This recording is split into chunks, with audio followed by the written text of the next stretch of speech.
त्रेता युग में अयोध्या में चक्रवर्ती सम्राट दिलीप हुए। दिलीप संतानहीन थे।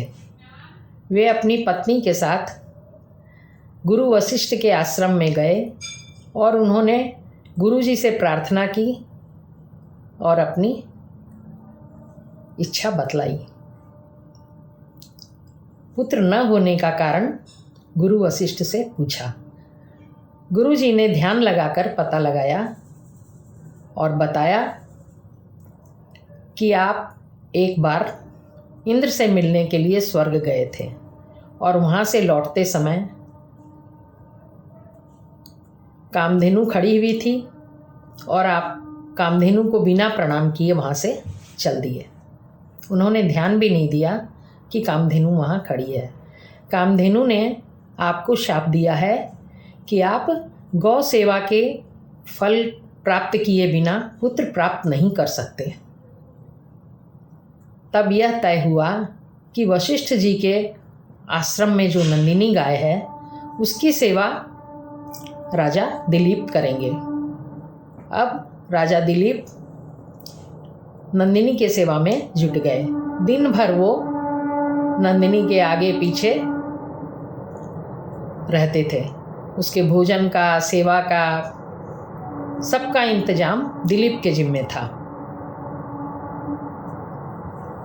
एक बार काफ़ी समय हो गया सेवा करते हुए, तो वह नंदिनी के साथ साथ वन में चले गए थे।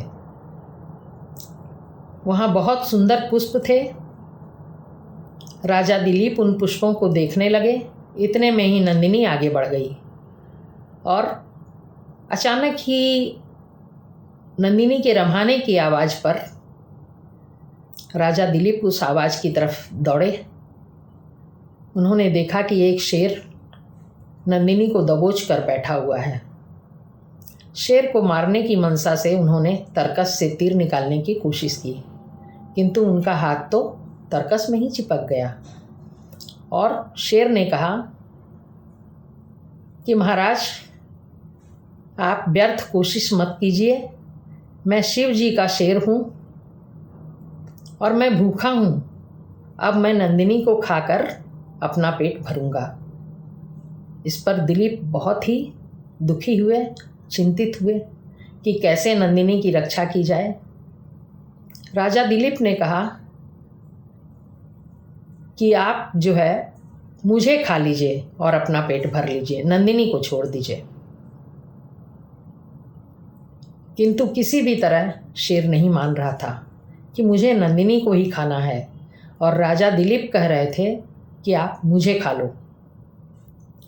काफ़ी देर तक वार्ता हुई। जब राजा नहीं माने तब नंदिनी ने कहा कि महाराज, वह शेर के सामने राजा नतमस्तक हो गए और बोले कि लो, मुझे आप खा लो। इतने में ही नंदिनी की आवाज़ आई कि महाराज, ये सब मेरी माया थी, मैं आपकी परीक्षा ले रही थी। शेर तो गायब था, वो तो माया का शेर था। इसके बाद नंदिनी प्रसन्न हो गई राजा की सेवा से और उन्हें पुत्र का